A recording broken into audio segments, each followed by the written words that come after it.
Welcome to the Heartland Journal's Tennessee podcast with your host, Steve Abramowitz, editor-in-chief of heartlandjournal.com. Howdy, y'all. Welcome back to the show. I'm Steve Abramowitz, and this is the Heartland Journal podcast. If you like what you hear, please subscribe and pass it around. We only grow with your help. Thanks for doing it.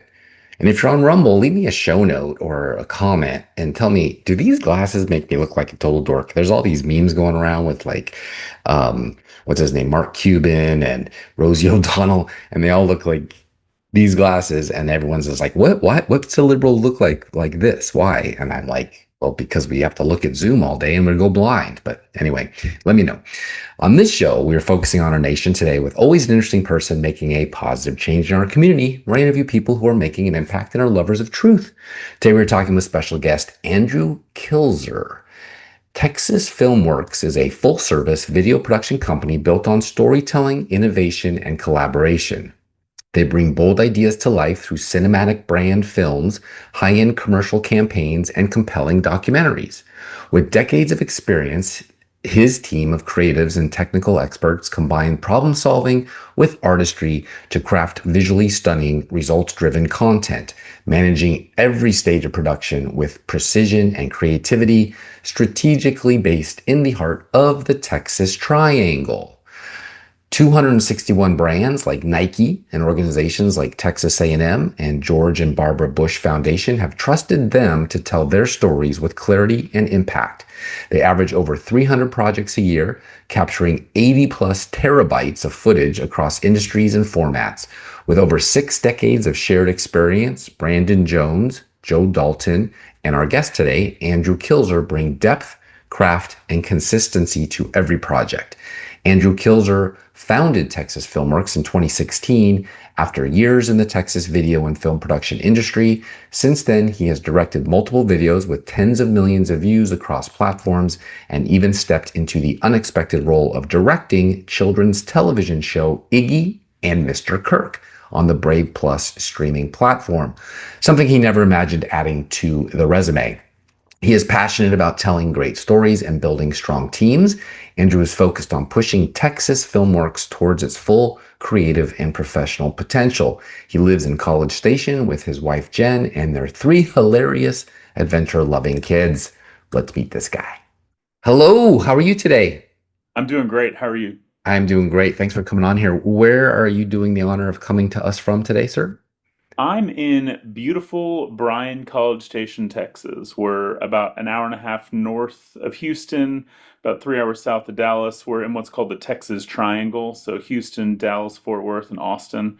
We're kind of right in the middle of that metropolitan area, as they call it. So. Yeah, everything's an hour away. When I lived in LA, everything was half an hour away, but Texas is huge. So is that the Hollywood land of Texas, or are there other locations doing a lot of production? The Hollywood land of Texas, I would say at this point is probably still Austin. That's where most stuff is happening at this point. But the production scene in Fort Worth is really kind of coming alive. And then you could even look to Guthrie, Texas, where the 4 Sixes is, and the Yellowstone team is producing content up there, doing quite a bit of work. Yeah, Tyler Sheridan put that on the map. Would you say that the influx of Hollywood makers, you said Austin had something to do with the change of culture of Texas once upon a time, or has it always been bohemian, as we say? I think there's parts of Texas that definitely are a little bit more bohemian in nature. Austin, Houston, Dallas. The rest of Texas remains pretty conservative, I would say. And I don't, I'm not a demographer or whatever, but I don't see that changing anytime soon. But there's definitely some parts of Texas that function more like the coasts, right? Austin and they say that Dallas is the furthest west that you're going to find a city that feels like an East Coast city, and Fort Worth is the farthest east you're going to find sort of that West Coast vibe. And so you kind of get a whole bunch of different viewpoints and opinions here in this great state. Yeah, very interesting. And the reason why California has held on to sort of the monopoly of Hollywood production for so long is because they had the educated workforce, the talent, the people who could do that. But then you have your cities like your Austins and now your Nashvilles and your even some would say Atlantas changing that model quite a bit. So it came down And to, go ahead. yeah, and Texas is really stepping into that same thing. I do a lot of work with universities here in the state, and in Texas A&M University, for instance, is they just spun up what's called the Virtual Production Institute, and so they've got a bunch of LED volumes coming online over the next couple of years. There's one in Fort Worth that I've shot at. They're building one here in Bryan College Station that's 10 to 20,000 square feet with 4 or 5 different walls. And so there really are pushing workforce, education, talent, trying to get more of that production work here, and really trying to have a state full of people who are capable of doing really good work, really high-end stuff. Yep, that's always the missing link from the, you go up to Yellowstone, Montana, and you start filming, and it's like, well, who's going to do the job? You got to bring them from LA. Okay. Bring everybody in from all around the country, and so I And do states think have there's figured going to this be a big out. This push. is the joy of 2025 is that the states have finally figured this out. So Texas film incentives offer cash grants of 5 to 31% on qualified in-state expenditures through the Texas Moving Image Industry Incentive Program, TMIIIP. The amount depends on production budgets, with higher minimums needed for larger rebates. Projects must meet residency requirements for cast and crew, 35% Texas residents, and complete at least 60% of the production in Texas. Good rule. Additional awards are available for specific projects and for hiring Texas residents veterans, potentially increasing the rebate up to 31%. So tell us how Texas rates among filming locations now with these incentives and how it affects your business decisions where you want to film. Yeah, Texas is definitely coming into its own again. It's becoming a much more popular place. I've had a few phone calls, over the last few weeks of people who are all really interested in getting to Texas. I was talking to a crew out of New York who's looking to shoot a slasher film in a little town called Giddings. I was talking to some other guys who, I think everybody's getting a little bit tired of shooting in the same places, California, Georgia, and so Texas offers a really diverse, big, wide open landscape. And so I think we're getting to the place where it's interesting, and now the financial model works. Where if you can get enough Texas crew and enough Texas residents to be on your team, it really makes a lot of sense for people to get here and try to make something happen. Yeah, and big local news for you in May, global news, but local for you. SB 22 injects 300 million over the next 2 years into projects filmed in Texas, 100 million more than current amount available. Over the next 10 years, 1.5 billion in film incentives will be up for grabs across Texas, marking the largest amount of funding in the state program's history. That was last month. Have you seen it in action yet? Was it a game changer for Texas? It's starting to ramp up. The people, we just wrapped a big commercial project over the summer. We didn't end up qualifying for the grants based on some other rules that we just didn't really understand at the time. But honestly, it was a great learning experience. I met some great people, and the producers I work with, we all learned quite a bit, and so we're better positioned for other stuff. I've got another commercial project I'm working through right now that will qualify for some of the funding from this grant, and so I really think everybody's kind of figuring it out, finding the edges, understanding where and what works well and what doesn't, and the state really does have a group of people that are working to make sure this happens. And one of the things I really do appreciate about what Texas is doing is you have to have great accounting. You really have to have all of your receipts. You have to have all of your paperwork ready. It has to be really buttoned up, or they're not even going to consider it.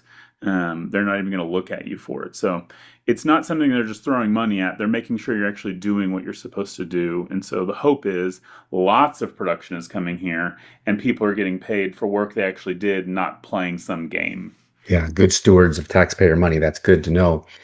And prior to that investment I just read off, you were still in Texas where you grew up. How come you didn't go to California or Vancouver or Georgia, that route where the film industry was, begging people to come work there? Alabama, Louisiana too are in the game. Yeah, I actually had a pretty circuitous route to this industry. It wasn't something I didn't graduate from school thinking, oh, I want to get into the film business. That wasn't something that I had ever really considered. And so getting out of school, trying to figure out what to do, I really got into sports coverage and covering Texas A&M and other SEC Big 12 schools, like doing photography, trying to do that stuff. And that was when YouTube kind of got going, right? I remember I was having a conversation the other day with somebody in the office. I remember when YouTube released 480 resolution. That was a big deal in my office. Like, oh my gosh, this looks so much better, right? Um, and to be fair, I didn't know what I was doing. I was just goofing around with my buddies, trying to make something cool. And so if I could go back, if I could reverse time, I probably would have moved to New York, LA, Vancouver, something like that, just to cut my teeth on a little bit more professional, established route. But the path I took has kind of let me back into this industry and uh, hire people who are just better qualified than I am to do things. But it's been fun. So long story short, I probably should have gone to one of those other cities. I just didn't know. I didn't know any better. Didn't know Okay, well, it worked out. It worked out. And Georgia used to dole that much out in a year that you guys are doing now, over 10. They lost Disney Marvel to the UK. Any idea when they went to UK, why they went to UK, where it's pretty expensive, instead of to you in like Hollywood, only south? I mean, I don't have the answer to that. My guess is probably that conversation we were having about the workforce, right? Just not having, not knowing if there's the talent pool here yet to really support something like that. And so my hope is that we are, as a state, ramping up and getting these students out of school. You know, these big state schools have students that are here. I'm right across the street from Texas A&M University, and there's upwards of 80,000 students on campus. And I know lots and lots of those students, because I hear from them, want to be in the film industry. And so the fact that we are training them up and getting them some actual industry experience, my hope is that when Marvel realizes how expensive it is to shoot over in the UK, that they relocate back to Texas and we can do some of that work here as well. Yes, they seem to learn the hard way, and that makes sense, I guess. So it is crazy, because, like we said, Texas is still kind of learning their way around. It's only been a short amount of time, but 35%, that's pretty great. But next door in Oklahoma, Rumblefish, The Outsiders come to mind. They were filmed there. Over on the Cherokee Nation were Reagan and Twisters, the sequel, but also the original Twister, which was a decade ago or more. It's 25% rebates. The Cherokee Nation Film Incentive will provide up to $1 million in annual funding for productions filmed within the Cherokee Nation's 14 county reservations. Um, are they serious competition for Texas still, or do you think Texas has just blown them out now with their options? I think there's always going to be competition for where stuff happens, and some of it is just who are you comfortable working with? Who's the crew you find? Who makes sense to go and work with?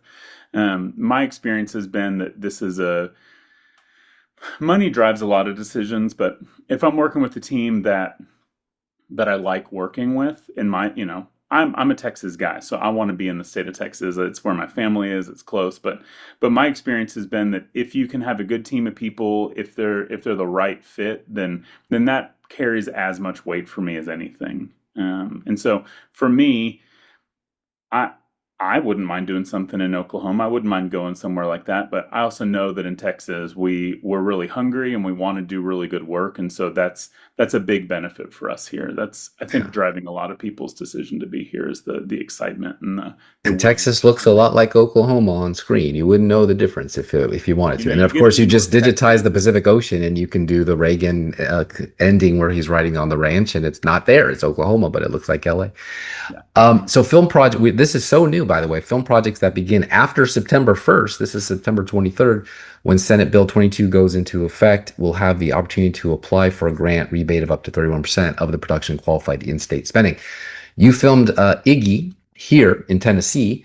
Not much incentives. What made you choose Tennessee when doing your budget, and what not? So we actually filmed Iggy and Mr. Kirk in Texas. We filmed that in Aha. Bryan College Station.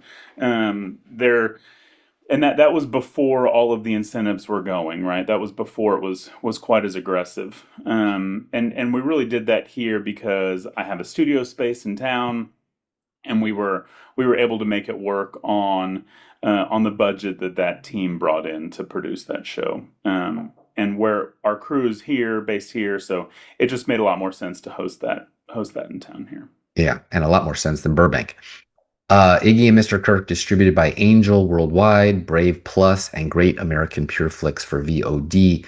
Tell us about your adventures of Iggy and finding distributors.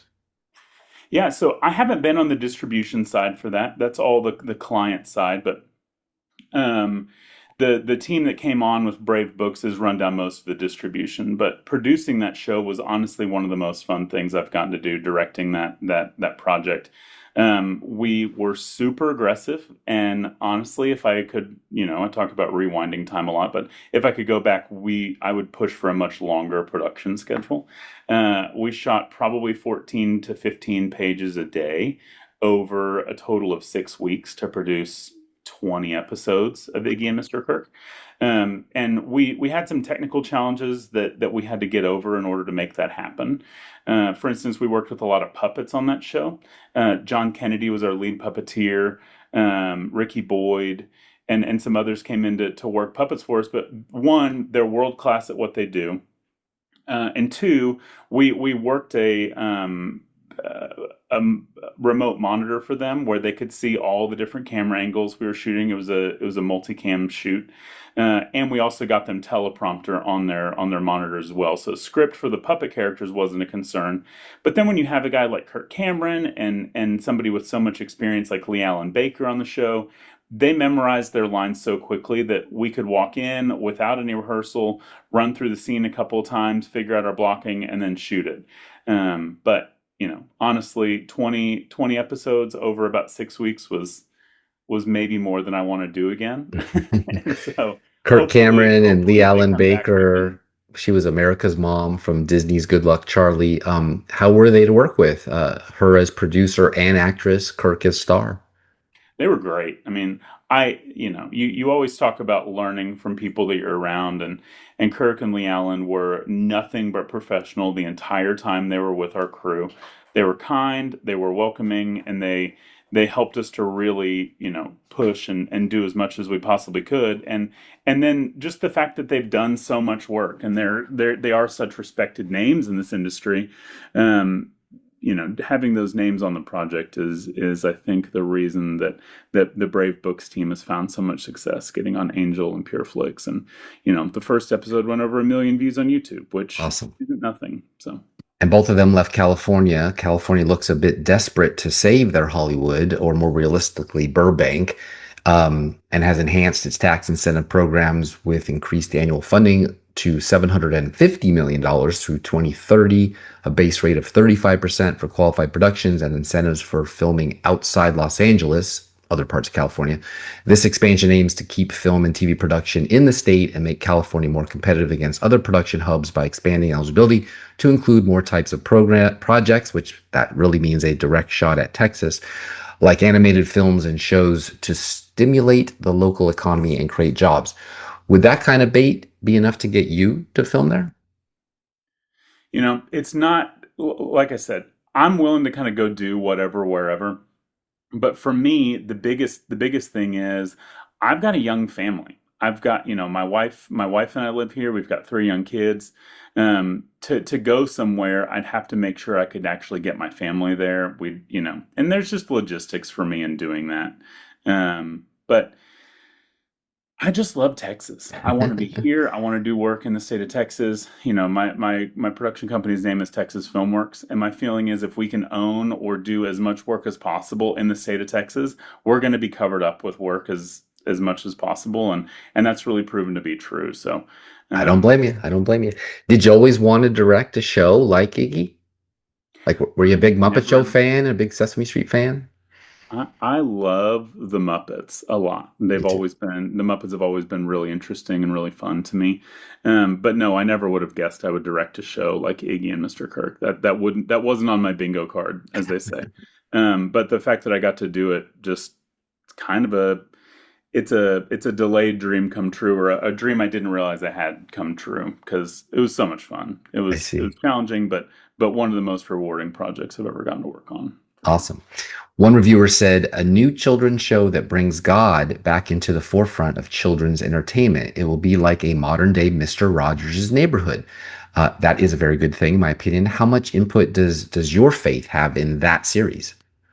Yeah, the entire cast, the production team, a lot of our crew, we all came in with a with an eye towards let's do something that really honors the Christian faith that most of us came in with, and there was a lot of conversations coming in about, hey, this is a show where we want to make sure that this is front and center. There's so much content out there. There's so many shows coming out these days where faith is really kind of punched people are punching against these traditional values. They're coming up against the things that I really want my kids to see and learn. And so that was such a big part of this show. And the Brave Books team came in with a content library and a series of books where not only is it conservative values, but it's also Christian values in all of their stories. And that's really the front and center of the entire project. And so there was never a moment on that show where it was anything other than this is absolutely what the Lord would want us to do in this show.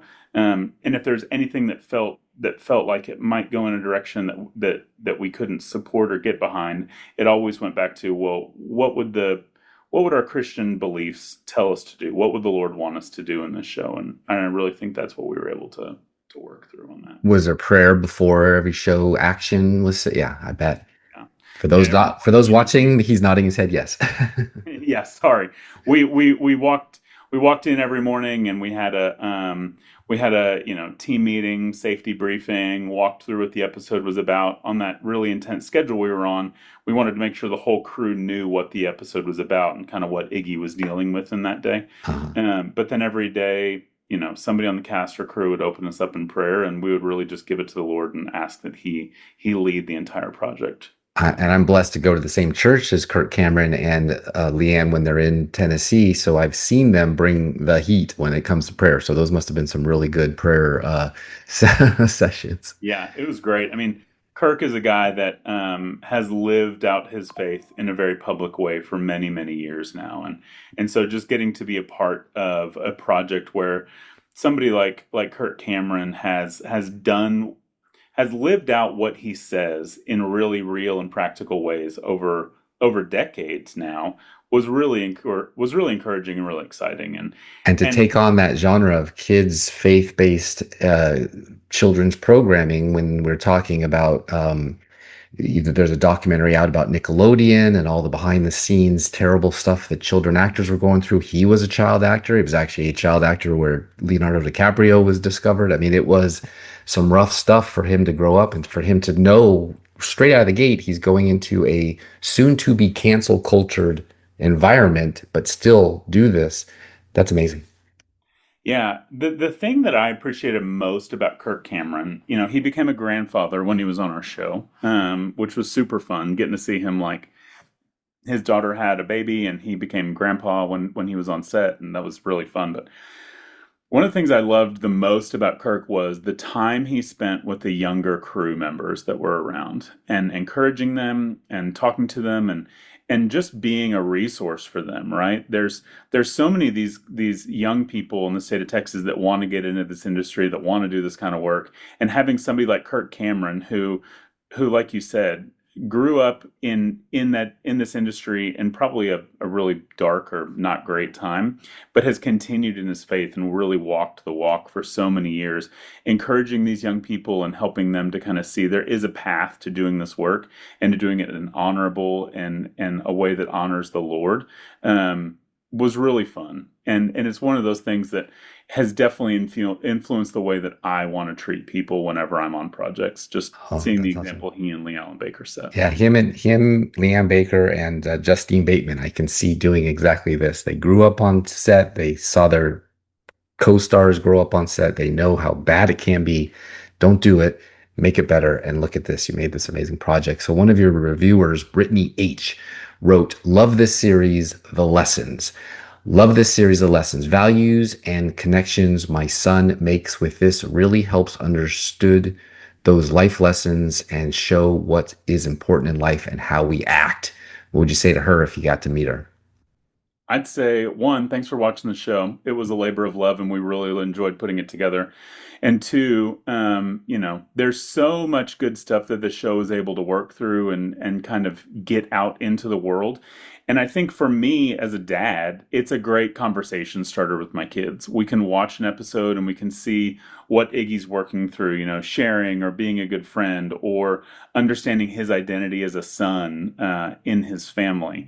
But then that really does give us a good chance. And I would hope that Brittany H did the same thing to sit and have a good conversation with your kids Sounds and like really she did, talk yeah. about the content and the stories and the values that the show is trying to put out there. And Iggy prays. I don't think I can think of a time Elmo or Cookie Monster were praying much, unless it was more cookies, please. Fred Rogers. Fred Rogers. All right. Earlier, we mentioned in a review about how Mr. Rogers' Neighborhood was an influence. He was an ordained Presbyterian minister. We haven't had anything like that in charge of children's programming in 4 decades. This now until you. Um, Tell us, Mr. Rogers' Neighborhood, got funding from public television. Do you think the Trump administration cutting PBS and NPR will help? And now with Brave, do we even need that? HBO pretty much bought Sesame Street, the only real education programming on TV.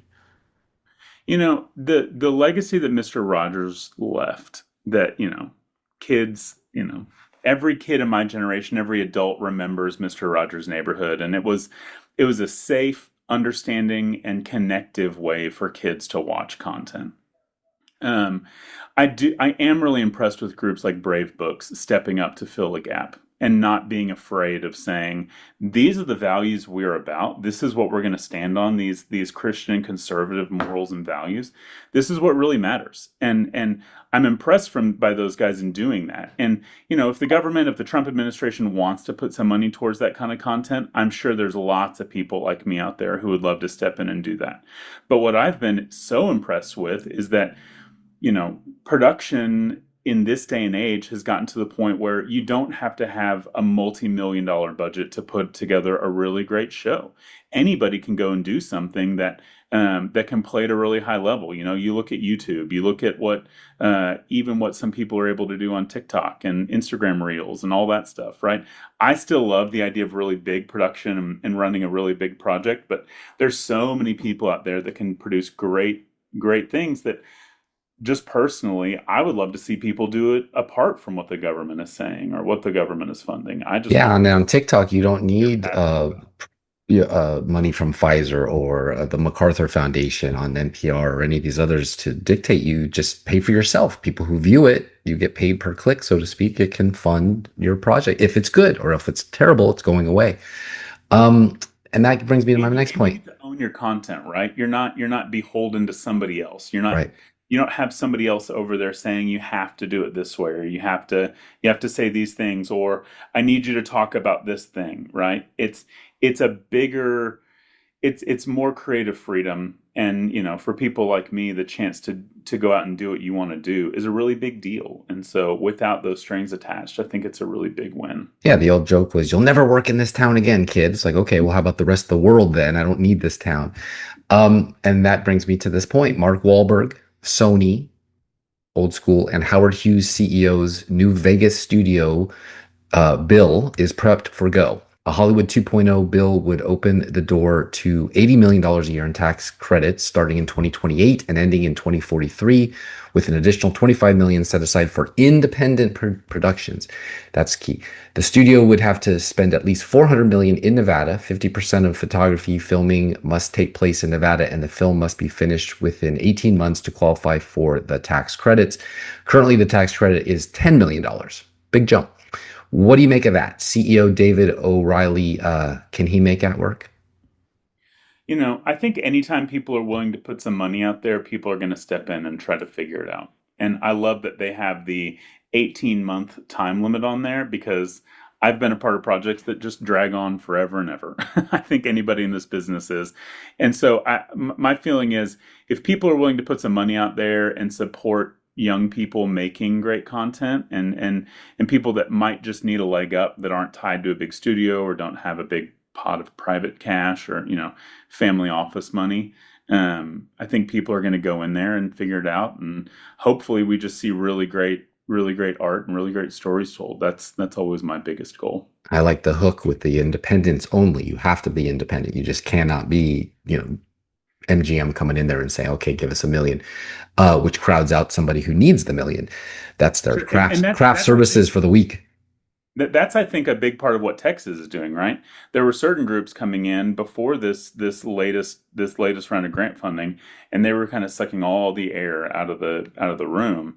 And so even in Texas, the big push has been, let's get more work going instead of funneling all of our money into one group, kind of taking all the energy and all the limelight, right? Right. So it And was so I Matthew do love to McConaughey see. and Woody Harrelson that they're the ones that advocated for Senate Bill 22, which passed. Do you think it was their star power that convinced legislatures for the big budget stuff, or did they see the economics like the old United Artists Tom Cruise bought pretty much from Charlie Chaplin types that weren't allowed to work to make their own stuff outside the studio system? Which one do you think was I think Texas's main motivation, the big stuff or all stuff? I think Texas wants everything. I think Texas is this, Texans want a sense of independence and a sense of freedom. We don't want to be tied to something. We don't want one thing to dictate kind of how everybody has to operate. There's still this Wild West mentality here, good or bad, however you want to think about that. But in my opinion, I think Texas is open to kind of whatever is going to come, from large commercial, big budget car shoots to TV shows that Texas Monthly is producing a lot of really great TV shows based on stories that they uncovered, and they've got this archive of great stuff that they're working to produce, and HBO has done some of that. To I mean, just do a remake of the Alamo and you'd make a lot of money. So that'd be super cool. There's also there's always great stories. There's always really cool things to do, and it's just a matter of, can you find the money? There's the problem is, when you want to get into the really high end, really big budget stuff, we just haven't had the incentives, haven't been there. And so I think Texas, if it were me answering the question, and it is in this moment, we want everything. We want to do all of it, and I yeah. think that's the big Yeah, motivation. because the investors have to have a return. I mean, that they, otherwise, why would they bother? And so once you can say, like, we're going to go to the most expensive place to film it, and we're going to pay our hairstylist $100,000 a day, the investor's like, that doesn't really excite me. But if you say, like, oh, look, we're going to treat your money really well, we're going to do it at a discount, blah blah blah, you're going to actually make more at the end. Oh, okay, now we're interested. So what are the economics? Do you know the economic impact of those dollars in Texas? The ROI, we call it. Yeah, that's still, I'll be totally honest with you, that's still something I'm working through. This incentive, if you can get up to that 31% mark, if you've got some veterans, if you're filming in a community where the population size is still lower. I live in what's still considered a rural county in Texas, and so that starts that number off a little bit higher. Um, if you can get that 25 to 31% return coming back to you after production wraps, that is a significant amount of money coming back in your pocket, and making it to where somebody's willing to put some cash down to help it happen, knowing that they're going to get even more back. Totally. Music videos, documentaries, both seem to be much more volume of content over feature-length films. Are those included? For example, the US and Canada released 792 movies in 2019, a figure that dropped significantly in 2020 to 332, but then rose to 411 in 2021 with COVID, of course, and 569 in 2024, not even back to those old levels. Are music videos and docs included in Texas's incentives? I'm not sure if music videos are. I don't do a lot of music video work, to be honest. That's just not something I've ever gotten into. I've got a bunch of buddies that have shot lots of Houston rappers. It's just not something I do. Yeah. I'm pretty sure Wait, you didn't documentaries do are. George Strait across the street when he sold out College Station at the A&M field? Was it 111,000 people, a record, largest ticket concert in history? You didn't film that? Look, I would have loved to be there. They didn't ask me. George travels with a really great team. He didn't call Uh, me, but I would have been there in a heartbeat. Um, I'm pretty sure documentaries are included in that, but I can't totally answer the question about music videos. yeah, it is up in the air, and they should, because even Tennessee doesn't allow them to apply, and I'm trying really hard to make that happen because the volume is there, and the profit too. So you actually bigger, lower budgets, higher return if it's good. What is your vision for the future of Texas filmmaking? I want Texas to become a really great destination for people to come. I've had people on set here in Texas and in my studio and working here that say the biggest difference with working in Texas versus working in New York or LA or London or wherever has been the hospitality and the welcoming nature. I'd assume Tennessee functions very similar to the state of Texas. We are the South. We want to function with a real sense of hospitality and making this a great place to be. And so even from my own company, we have four key values: excellence, honor, gratitude, and fun. We want our work to be great. We want to honor our clients and the people we work with. And for me, that means we want it to be a great experience. We want people to come in and say, I had no idea working in small town Texas could be such a wonderful time and such a supportive, good moment to do a project. We want to have a sense of gratitude because not everybody gets to make videos for a living, right? Some people work a lot harder than I do with their bodies. And then we want to have some fun, right? And so, how can we make this the best place to do that? That's really my vision for the state of Texas and the little corner of the state that I've been given to kind of do this work in. That's what I want it to be about. Very cool. Very cool. I hope you're right because Texas is, they do things bigger and they should do them better. So in July 1938, the Justice Department's Antitrust Division filed a suit, United States versus Paramount Pictures, Inc. et al., charging the 8 major Hollywood studios with violating the Sherman Antitrust Act. The Sherman Antitrust Act of 1890 controlled the interstate commerce with different trust-busting provisions and were brought to bear against studio system monopolistic activities. Block booking and blind bidding were at the heart of the practices charged as illegally monopolistic. Block booking is a system of selling multiple films to a theater as a unit. Block booking was the prevailing practice in the Hollywood studio system from the turn of the 1930s until it was outlawed by the U.S. Supreme Court's decision in 1948. Under block booking, independent, unaffiliated theater owners were forced to take large numbers of a studio's pictures without knowing much about them. Those studios could then parcel out B movies along with A-class features and star vehicles, which made both production and distribution operations more economical. The element of the system involving the purchase of unseen pictures is known as blind bidding. Do you think the model of not allowing studios to distribute is due for repeal and direct to viewers like streaming is the way forward? I have to think that the direct to consumer model is just going to continue coming up more and more across, so many industries. You look at what streaming has done. You look at what in the state of Texas, a distillery being able to sell direct to consumer, a beer producer. There's just so much direct to consumer where it feels like things are just going to have to work in that way.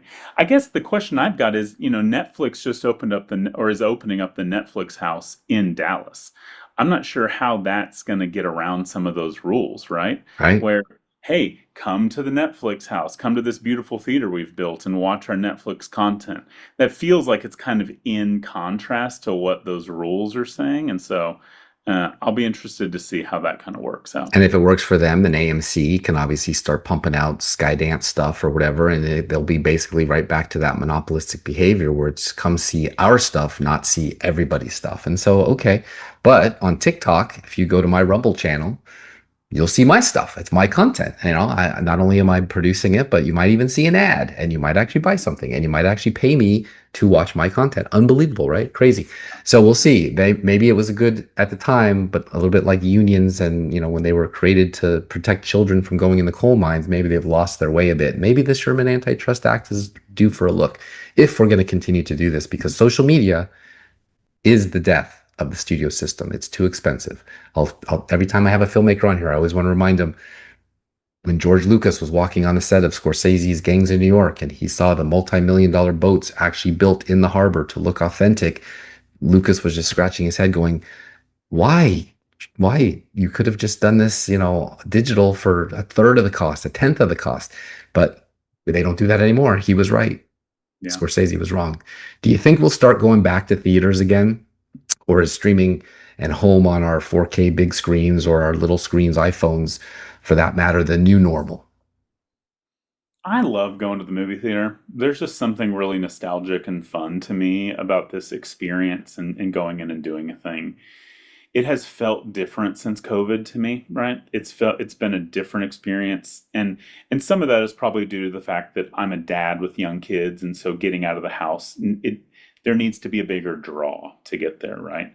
Um, I like watching movies at home. That's fun. It's not the same. And I would really love it if people would continue going to the movie theaters. And um, I want to make sure whatever I can do, if I'd love a movie that gets distributed far and wide, that would be phenomenal for me. But I think there's too much sort of in the American psyche about a movie theater for it to ever go away totally. And so, like you're saying, streaming at home is just going to it's going to find its own lane, but I don't see movie theaters going anywhere. It's Yeah. too. Because Disney Plus really has become its own Disney distribution channel because they don't make a lot of children's programming anymore, but the one or two a year that you have to go see, like Inside Out 2 and Cars 5 or whatever they're going to do, that is the must see on screen like you talk about. But you wait a week or 4 weeks, it's on your TV. You don't need it. That Mhm. looks just as colorful on your phone as it does on your big screen around the theater. I don't want to get you in trouble. Last question I've got for you. So don't get in trouble with your clients, but answer any way you feel comfortable. But I want to know Nike sales increased significantly after their Colin Kaepernick ads. People don't know that. It launched in September of 2018, with online sales rising by as much as 31% in the days following that campaign's debut. Despite calls for boycott and initial drops in the stock value, the campaign was a commercial success, driving revenue growth and ultimately a 10% jump in income for the quarter in which the ad was released. Were you involved in that filming? It invalidates critics that say, controversy is bad, don't sell. It actually had that Barbara Streisand effect where she said, don't film my house. And people said, I got to film my house, her house, and sell more than ever. What do you make of that? Yeah, I wasn't a part of that project, though that would have been super cool. I do think the other probably a little bit more recent example I can think of is Sydney Sweeney and American Eagle jeans. Right, there was a big ad that went out. It was there was a big backlash against Sydney Sweeney has great jeans, right, and there was a bunch of people going out and calling for boycotts. But like you said, with Kaepernick, instead of the sales going down, they went up considerably, right? And so I think it just goes back to the idea that there's no bad press. It can work out really well for you. Yeah. Though the other example that comes up is Bud Light a couple of years ago. I don't think that their sales went well after some marketing decisions that they made. But my feeling is if you can produce cool content, if you can touch on something that resonates with people, whether that's a good thing or a bad thing, however it shakes out, you're trying to do the best job you can for your client. And ultimately, I work in a client-driven service business, right? And so I want to make sure that I'm delivering the best content I can for my client to meet the goals and sort of the standards that they've set for their organization. Yeah, and Madison Avenue is not the Red Cross or the Salvation Army. They are for-profit business, and if they're successful, they will stay in business. And so there you have it. It's controversy sells, just like sex sells, just like if it leads, it bleeds. If it bleeds, it leads. Andrew, I want to thank you for coming on here for your time. We're at the end, so can you tell everyone where they go find out more about you? If you have social media, your website for your studio, anything? Yeah, so our site is txfilmworks.com. I'm probably the worst at social media. My team keeps telling me I need to have more of an Instagram presence. I'll probably do that at some point, or I won't. I don't know. We'll see. But Texas Filmworks, all of our recent work is up there. Some of the stuff we've got coming up, hopefully, is going to be on there here soon. And yeah, we're just going to keep going down here in the greatest state of Texas. See what we can figure out. And besides season 2, I guess, of Izzy, is there anything else we can Iggy, sorry, is there a thing we can look out for? We actually just launched a national ad campaign for Texas A&M University last week. It's on YouTube. Last I looked, it was just over 1 million views, and it should be continuing to go. And it'll play actually this coming Saturday. There's going to be a 60-second release on ESPN. So, that's always fun to see your work on national television. Awesome. All right, well, go Aggies. So thanks again for coming on with us. Hang on, folks. I will be right back. Sing a song about the heartland, the only place place I feel at home. Sing about the way a good man works until the daylight's gone. Thanks for coming back. I hope you enjoyed that as much as I did. But it is time to remind you to please subscribe to heartlandjournal.com. That's how we grow and keep this content free for you. We've been hovering about number 1, number 2 every week. So the more you do that, the more we stay up there in the algorithm. And like I said, keep this free for you. Now, the Heartland Journal news. You may have heard by now RFK Jr. doing the work came out this week and said Tylenol may be the cause of the explosion of autism in this country. More to come, but that would be wonderful if true. To find the link to autism is an over-the-counter pill they can just discontinue for infants, but I'm not so sure. This is about the political and corrupt story of vaccines by Nicholas Holscher, MPH, on Focal Point's newsletter. Breitbart News has reported that Paul Thorsen, and of course Breitbart News, you're not going to hear it anywhere else but here, the Danish researcher whose work has been used for 2 decades to dismiss any link between vaccines and autism, has finally been arrested in Germany after more than a decade as a fugitive. Did you know this?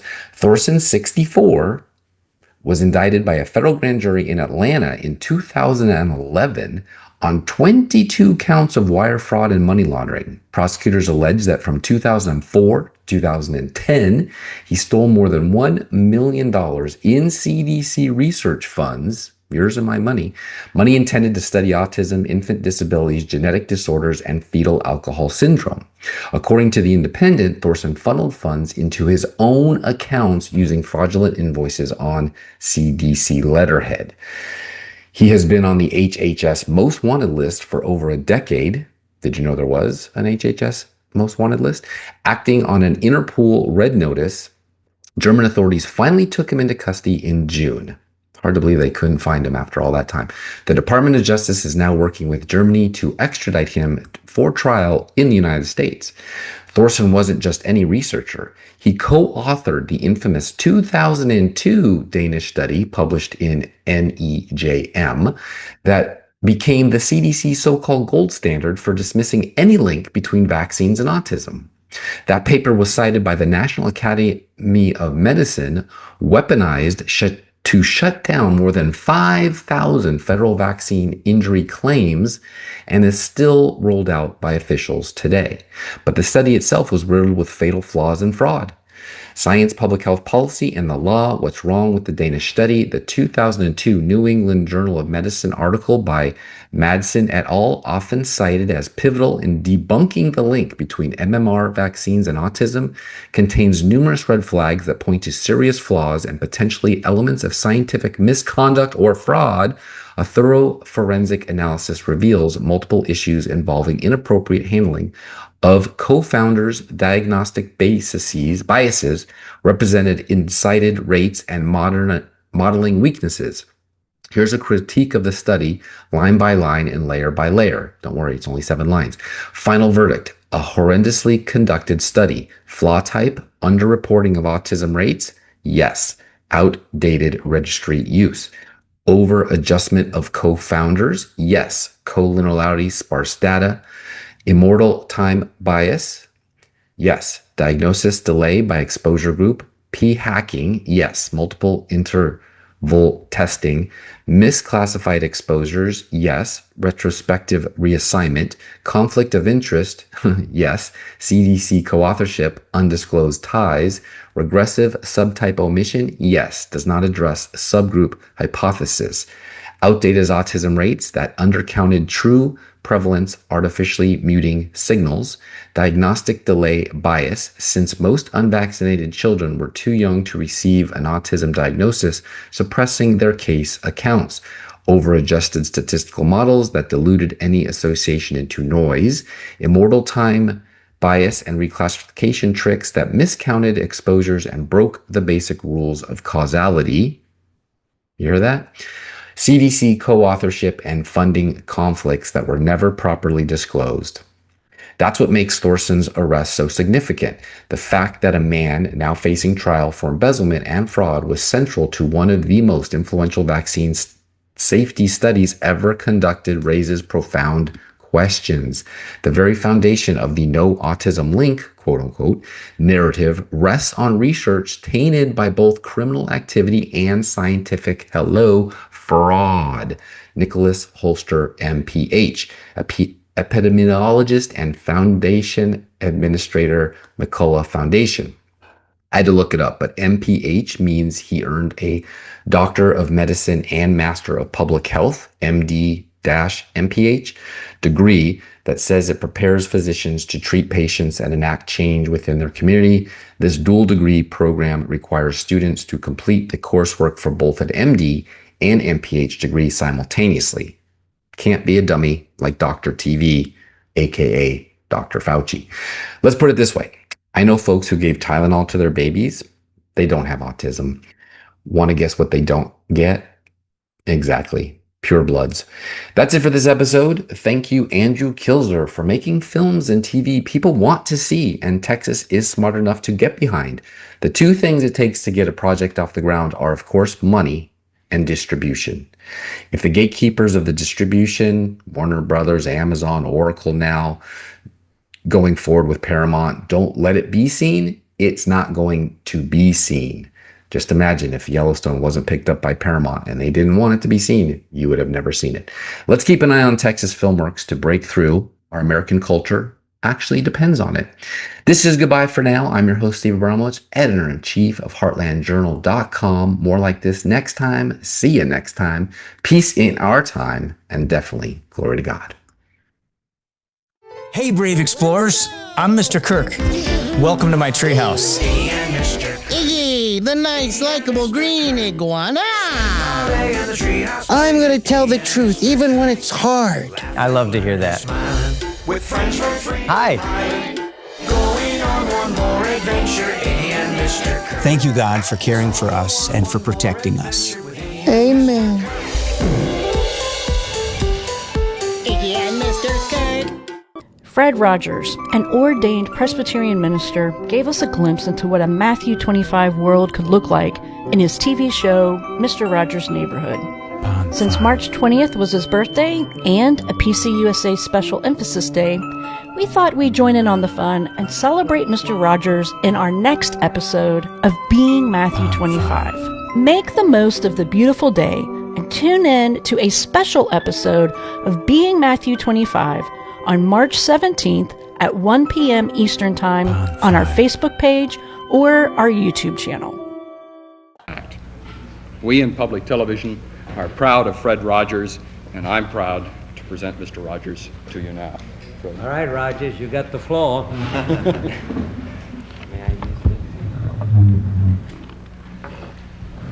Senator Pastore, this is a philosophical statement and would take about 10 minutes to read, so I'll not do that.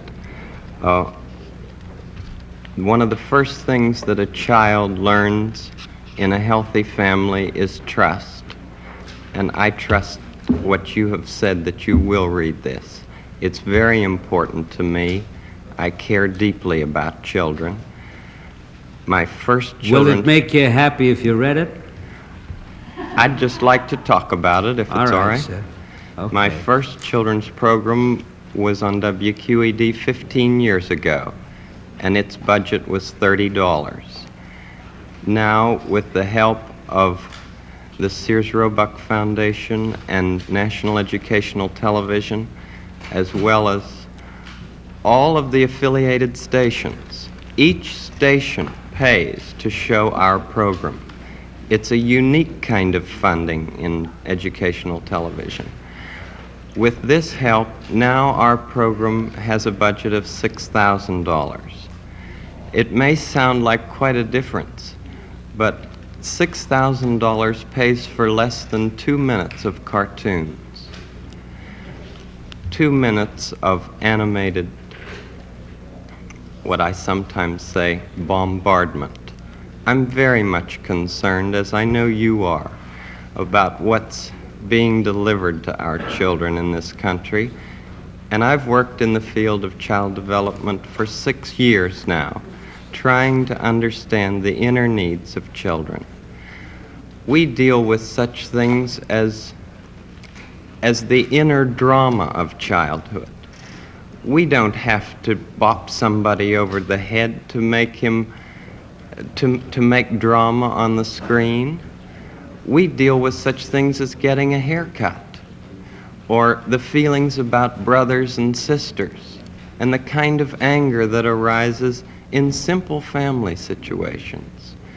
And we speak to it constructively. How long a program is it? It's a half hour every day. Most channels schedule it in the noontime as well as in the evening. WETA here has scheduled it in the late afternoon. Could we get a copy of this so that we can see it? Maybe not today, but I'd like to see the program. I'd like very much for you to see. I'd like to see the program itself, or any one of them, you see. We made 100 programs for EEN, the Eastern Educational Network, and then when the money ran out, people in Boston and Pittsburgh and Chicago all came to the fore and said, we've got to have more of this neighborhood expression of care. And this is what I give. I give an expression of care every day to each child to help him realize that he is unique. I end the program by saying, you've made this day a special day by just your being you. There's no person in the whole world like you, and I like you just the way you are. And I feel that if we in public television can only make it clear that feelings are mentionable and manageable, we will have done a great service for mental health. I think that it's much more dramatic that two men could be working out their feelings of anger, much more dramatic than showing something of gunfire. I'm constantly concerned about what our children are seeing. And for 15 years I have tried in this country and Canada to present what I feel is a meaningful expression of care. Do you narrate it? I'm the host, yes. And I do all the puppets, and I write all the music, and I write all the scripts. Well, I'm supposed to be a pretty tough guy, and this is the first time I've had goosebumps for the last 2 days. Well, I'm grateful not only for your goosebumps, but for your interest in our kind of communication. Could I tell you the words of one of the songs which I feel is very important? Yes. This has to do with that good feeling of control, which I feel that children need to know is there. And it starts out, what do you do with the mad that you feel? And that first line came straight from a child. I work with children, doing puppets in very personal communication with small groups. What do you do with the mad that you feel? When you feel so mad you could bite. When the whole wide world seems oh so wrong, and nothing you do seems very right. What do you do? Do you punch a bag? Do you pound some clay or some dough? Do you round up friends for a game of tag or see how fast you go? It's great to be able to stop when you've planned a thing that's wrong and be able to do something else instead and think this song. I can stop when I want to, can stop when I wish, can stop, stop, stop anytime. And what a good feeling to feel like this and know that the feeling is really mine. Know that there's something deep inside that helps us become what we can. For a girl can be someday a lady, and a boy can be someday a man. I think it's wonderful. I think it's wonderful. Looks like you just earned the $20 million.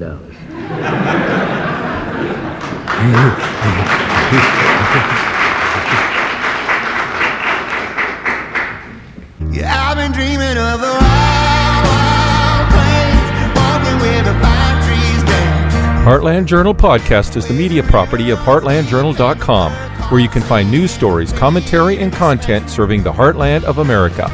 Any views or opinions represented on the podcast are personal and belong solely to the creator and do not represent those of the people, institutions, or organizations that the creator may or may not be associated with in professional or personal capacity unless explicitly stated.